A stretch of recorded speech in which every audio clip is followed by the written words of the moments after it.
예, 뭐 흔들리는 시장에서 수만이 쏟아지는 뉴스 속에서 중심을 잡고 투자하는 게 쉽지 않은데요.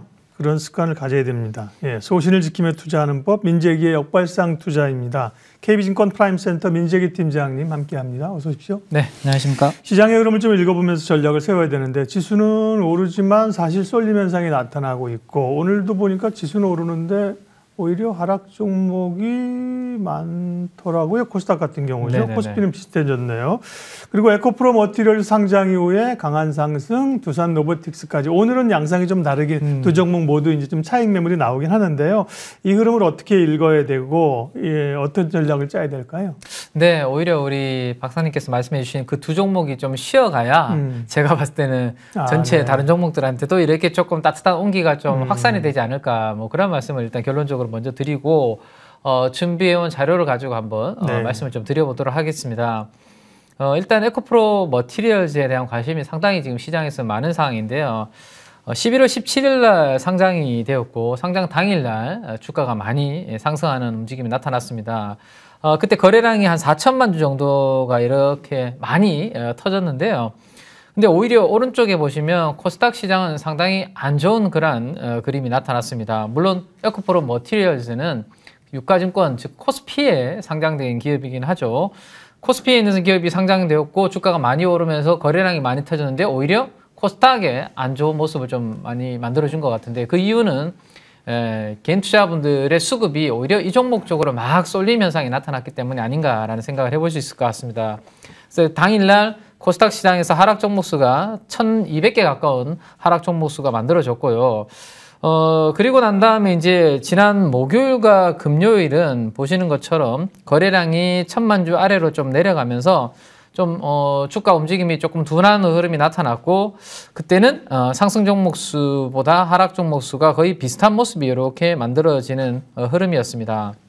그래서 전체적으로 종목들이 상승하는 종목수가 만만치 않게 움직이는 흐름이었거든요. 근데 어제 같은 날 에코프로 머티가 다시 또 힘을 내게 됩니다. 거래량이 1,300만 주까지 움직이면서 상한가 가깝게 이렇게 움직이니까 분명히 코스닥에서 외국인들이 움직임이 괜찮았고 했는데도 불구하고 지금 보시는 것처럼 하락 종목수가 1,000개 넘게 이렇게 만들어지면서 지수는 빠지는 그러한 그림이었거든요. 그래서 오히려 에코프로 머티리얼즈가 시장의 수급을 좀 빨아들이는 블랙홀 역할을 하고 있기 때문에 이 종목이 차라리 조금 쉬어지는 숨고르기를 해야 다른 종목 쪽으로 오히려 이제 온기가 좀 확산이 되지 않을까 그런 생각을 해볼 수 있을 것 같네요.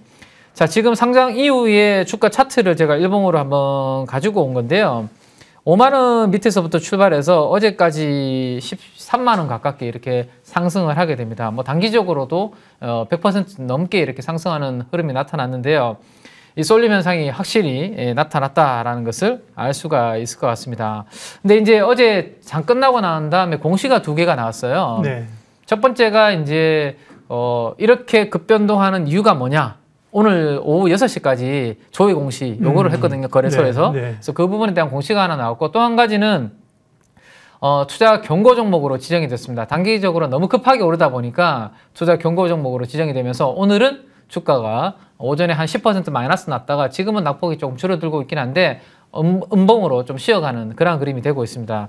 그래서 에코프로 머티리얼즈가 쉬면서 다른 종목 쪽으로 오늘 테마가 좀 확산이 되고 있다는 것을 기억을 해보시면 좋을 것 같고요. 또 한 가지는 이제 외국인 장중에 어제 수급 동향인데요.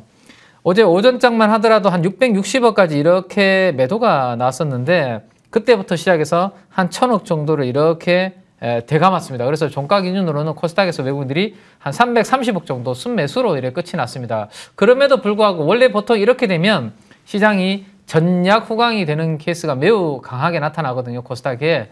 근데 이렇게 외국인들이 매도하다가 순매수로 돌아섰음에도 불구하고 어제 이제 지수가 마이너스였던 부분은 조금 전에 설명드렸던 그러한 부분들의 영향이 크다라고 보셔야 될 것 같고요. 자, 그 다음에 이제 또 하나 수급에 이제 쏠림 역할을 좀 하고 있는 것 중에 한 종목이 두산 로보틱스 아닌가라는 그렇죠. 생각입니다. 예. 네. 그리고 두산 로보틱스는 좀 공매도 금지의 영향도 대표적으로 좀 받는 그런 부분이 있는 것 같아요. 그래서 상장을 10월 초 정도에 상장을 했었고요. 상장 이후에 주가는 빨간색이고요. 그 다음에 신용 잔고 금액을 가지고 제가 한번 그려봤는데 상장 이후에 한 3만 원 정도까지 주가가 빠졌다가 그때부터 주가가 다시 이 종목도 한 8만 원 가깝게 올라오는데 지금 세로 막대 그래프가 같이 증가하는 모습을 보여주고 있죠. 신용에 의한 매수가 많군요. 개인 투자분들이 이 두산 로보틱스의 신용을 참 많이 사용을 하면서 주가도 같이 급등하는 그런 모습이 나타나고 있습니다. 근데 이제 보통 우리가 공매도 금지 기간이 아니었다면 실적과 컨센서스 동향이 마이너스로 나오는 기업들은 아마도 좀 숏이라든지 공매도를 이렇게 포지션을 취하는 기관 투자자들이 있을 텐데 네. 지금은 그걸 할 수가 없는 상황이죠. 그렇죠. 그러다 보니까 어제까지 주가 아주 매우 강하게 움직였는데요. 이 밸류에이션은 잠깐만 한번 보시면 PBR이 무려 20배 이상입니다.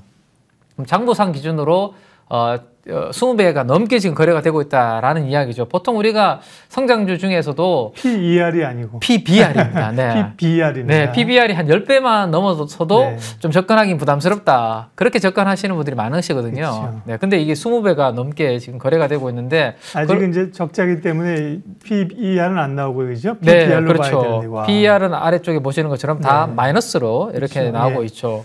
그러면 보통은 이제 우리 롱숏 하는 펀드들 경우에는 이제 대상이 될 수 있는데 그렇죠. 그렇게 할 수가 없는 거죠. 그러다 보니까 수급은 강하고 들어오고 주가는 큰 폭으로 오르고 그런 모습이 나타나고 있습니다. 자, 그 다음에 이제 또 공매도 금지에 또 영향을 받고 있는 종목 중에 하나가 요즘 게임주들의 움직임이 괜찮은데요. 네. 저는 크래프톤도 약간의 이러한 수급적인 영향도 좀 받고 있다라고 생각이 좀 드는데요. 한번 보시면 크래프톤의 공매도 잔고 수량인데 약간 10월 말부터 증가를 하다가 갑자기 이렇게 절벽처럼 뚝 떨어지는 모습이 나타나는데요. 이때가 바로 11월 6일 공매도 금지가 시작되었던 구간입니다. 뭔가 이렇게 순식간에 줄어드는 모습들이 나타나기 시작했죠.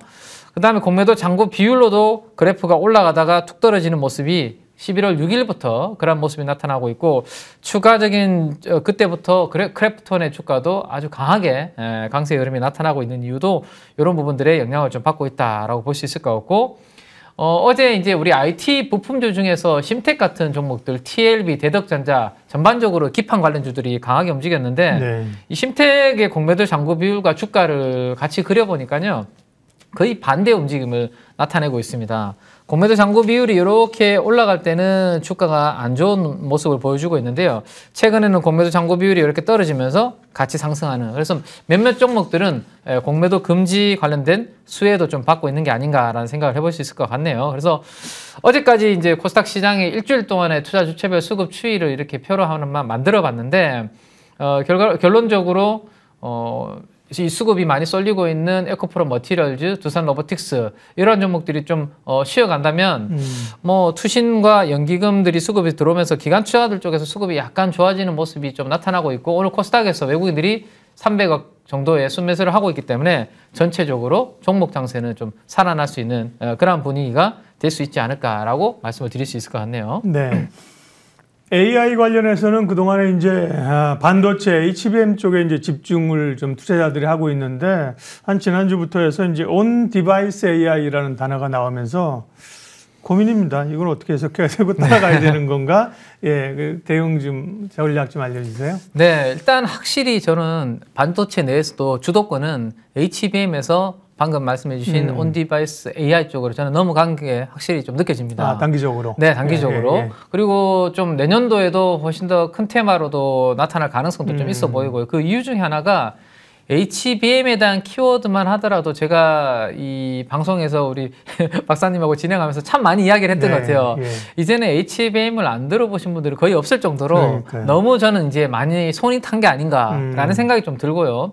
그래서 주가도 이미 관련된 종목들이 많이 올라가 있는 상태이기 때문에 시장은 늘 그렇죠. 좀 새로운 거, 신선한 것들을 계속 찾기 마련인데요. 거기에서 지금 온디바이스 AI가 좀 엮여 있다라는 생각이 들고 다만 이 온디바이스 AI도 11월 초 중순을 지나면서 좀 많이 지금 단기적으로 올라온 부분이 있거든요. 그래서 이들 종목들에 대해서 지금 당장 우리가 뭐 공략을 하자 이런 부분들보다는 내년도에 이 시장이 개화됐을 때 아주 강한 테마가 한번 될 수 있으니까 미리 좀 공부를 해두자라는 차원으로 좀 이해를 해두시면 좋지 않을까 싶고 예. 이 온디바이스 AI를 가장 뭐 저는 좀 쉽게 표현을 해드리려고 이 페이지를 하나 가지고 왔는데요. 한번 봐주시면 우리 아이언맨이라는 영화를 아마 많은 분들이 다 보시지 않았을까 싶은데요. 예. 네. 아이언맨에서 보면 이제 주인공인 이제 이 토니 스타크라는 이 주인공이 슈트를 착용을 하고 뭔가 대화를 나누는 장면들이 나옵니다. 예, 이 인공지능 비서와 함께 이제 대화를 하고 있고 뭔가 공격을 받아서 충격을 받으면 지금 엔진 출력이 많이 떨어지고 있다라는 것도 AI 비서가 막 알려주고 대화를 주고받는 그런 장면들이 나오는데요. 제가 봤을 때는 우리가 앞으로 내년도에 펼쳐질 시장은 이와 비슷한 시장이 이제 만들어진다라고 좀 보면 되지 않을까 싶고 내년도 애플의 비전 프로가 출시가 되잖아요. 그렇죠. 애플의 비전 프로가 앞으로 확장되는 버전이 이런 식으로 좀 가지 않겠냐. 애플 비전 프로를 착용을 하고 우리가 이제 공간이 확장되면서 업무를 거기서 이제 진행할 수 있게 되는데요. 거기서 말로써 뭐 PPT 이렇게 된 것들 좀 만들어줘. 뭐 이런 식으로 이제 대화를 나누면서 아마 나타나는 부분들이 좀 온 디바이스 AI의 확장 버전이라고 보시면 되지 않을까 싶네요. 그래서 최근에 이제 불을 붙인 것은 결국에는 삼성전자에서 내년도에 갤럭시 S24에 온 디바이스 AI와 관련된 초기 버전을 좀 탑재를 하겠다. 이런 뉴스가 나오면서 이제 그때부터 이제 시장의 관심이 HBM보다는 이쪽으로 좀 이제 관심을 이제 쏠리게 됐고 그와 관련된 기대감이 지금 커지고 있다라고 보시면 될 것 같습니다. 그 중에서도 이제 가장 핵심되는 것 중에 하나가 예전에 제가 이제 자율주행 관련된 말씀을 드리면서 상반기에 현대오토에버는 큰 종목으로 보시되 작은 종목으로는 칩셋 미디어라는 종목을 공부해 볼 필요가 있다라는 말씀을 드린 적이 있거든요. 근데 이 칩셋 미디어가 뭐 자율주행 쪽으로 영상 관련된 부분도 있지만 이 NPU랑 관련된 이 부분과 이제 연동이 되면서 최근에 시장에서 가장 핫한 종목으로 지금 좀 움직이고 있습니다. 우리가 이제 디바이스에다가 스마트폰이라든지 제가 사용하고 있는 이런 PC, 노트북 같은 쪽에 인공지능 알고리즘이 이제 기능이 탑재가 되게 되는데요. 거기에서 영상 쪽에 특화된 IP는 이 칩셋 미디어가 하지 않겠냐라는 부분 때문에 먼저 주가가 좀 움직인 부분이 있다. 그래서 앞으로 이와 관련된 NPU 쪽으로도 시장은 계속 확장을 해 나갈 것이다 라고 이해를 좀 해두시면 될 것 같습니다. 그리고 또 하나가 이제 자율주행도 같이 관련해서 지금 주가는 움직이고 있는 그런 모습들이 나타나고 있죠. 이 다양한 분야에서 자율주행도 채택이 되는데 지난주에 말씀드렸던 것처럼 11월 30일 날 테슬라에서 FSD 새로운 버전이 출시가 되기 때문에 단기적으로는 그 모멘텀이 아마 좀 클라이막스가 될 수도 있다 정도로 한번 생각을 해보시면 될 것 같고요. 최근에 그래서 이제 사모펀드 연기금 투신, 저는 이제 매수 강도 기준으로 종목을 이제 주도주를 포착을 하려고 이제 노력을 하고 있는데 시가총액 대비해서 매수 강도를 얼마나 의미 있게 사는 종목들이 있는지를 보면 노란색 영역이 대부분 다 온 디바이스 AI 종목들이 지난주부터 해서 집중적으로 들어오고 있습니다. 한두 개가 아니라 이렇게 골고루 집중적으로 들어올 때 이들은 지금 당장보다는 추후에 주도 테마가 될 가능성이 충분히 있는 쪽이다라고 생각을 가지시고 지금부터라도 공부를 좀 해나가셔야 된다라는 말씀을 좀 드리고 싶고요. 주간 단위로도 봤을 때도 오픈 엣지나 가온 칩스 같은 종목들은 시총 대비해서 1% 이상 이렇게 매수 강도가 강하게 들어오는 부분들을 우리가 좀 확인을 할 수 있을 것 같네요. 자, 그래서 관련된 부분들은 이렇게 정리를 한번 해드릴 수 있을 것 같네요. IP 쪽에 있는 기업들, 그 다음에 반도체 설계 쪽에서 디자인하우스 역할을 하는 기업들, 뭐 자율주행 관련된 기업들 등등 해서 이런 분야들이 있으니까 관심 종목에 이 리스트들을 등록을 해두시고 좀 보시면 좋겠고요. 지난주 금요일에 이어서 어제도 이렇게 수급이 강하게 들어오는데 오늘은 이제 단기적으로 좀 차익 실현이 물량이 나오면서 조정을 좀 받고 있는데 차트를 한번 보시기 바랍니다. 칩셋 미디어 같은 대표적인 종목들을 보시면 너무 단기적으로 이렇게 각도가 서 있습니다. 이럴 때는 대부분의 투자자분들이 이쪽에서 관심이 있기 때문에 주가가 뜨겁게 지금 좀 올라가고 있는 흐름이죠. 그래서 그때는 좀 편승해서 올라타는 부분들은 초보자분들을 조심하실 필요가 있고 오히려 지금은 이동평균선과의 이격이 많이 벌어졌기 때문에 좀 수렴하는 과정이 또다시 한번 나올 겁니다. 그때 한번 관련된 기업들을 관심 종목에 넣어두셨다가 공부를 해보실 필요가 있고 마지막으로 좀 확장이 될 것 같아요. 온디바이스 AI 쪽에서도 제가 봤을 때는 이런 AI 반도체 칩이 많이 증가를 하게 되면 이 반도체 칩의 성능과 안전성이라든지 이런 부분들을 좀 평가를 해주고 신뢰성을 이제 자체적으로 이제 맡길 수 있는 테스트하는 그런 부분들이 생길 것 같아요. 그래서 그 관련된 기업들도 시장에서는 하나씩 이렇게 영역이 확장이 되고 있기 때문에 뭐 관련된 리노버 같은 게 대표적으로 관련해서 좀 올랐잖아요. 뭐 그렇죠. 예, 소켓 예. 관련된 테스트도 있고요. 그 다음에 이제 무형자산의 반도체 성능 안전성을 잡는 이런 기업들까지 시장도 확장이 될 것으로 생각이 되니까 네. 앞으로 그 관련된 부분들을 계속 저도 이제 체크해서 알려드리도록 그렇게 하겠습니다. 그런 기업은 오늘은 얘기는 안 해주실 거예요? 아, 네. QRT라는 기업이 있긴 한데요. 네. 네, 이런 기업들이 최근에 이제 기사를 찾아보시면 네. AI 반도체 관련해서 팹리스 관련 중에서 리벨리온이라는 회사가 있는데 여기가 상당히 앞서 나가는 회사입니다. 여기가 손잡고 뭐 업무 협약을 체결했다 이런 소식들이 있는데 좀 더 뭐 확장이 되지 않을까 싶은데 추후에 계속 알려드리도록 그렇게 하겠습니다. 물론 그 반도체 가운데 HBM도 그렇게 뭐 적합하게 몇 종목이 따고 와서 확 잡고 수익 낸 건 아니지만 온 디바이스 AI가 맞긴 한데 여기 약간 칩이나 이런 쪽이기 때문에 시총도 좀 작고 그렇죠. 아직까지는. 예, 네. 그다음에 아직 그 뭐 확연하게 이제 이 종목이다라는 게 없어가지고 종목을 스터디하면서 좀 고르는 게 조금 난항은 있는데요. 말씀하신 것처럼 당장도 그렇지만 다가올 트렌드를 주도할 수 있다는 점에서 네, 미리 좀 공부를 네네. 하면 좋겠습니다. 민재기 역발상 투자 KB증권 프라임센터 민재기 팀장님 함께했습니다. 고맙습니다. 네.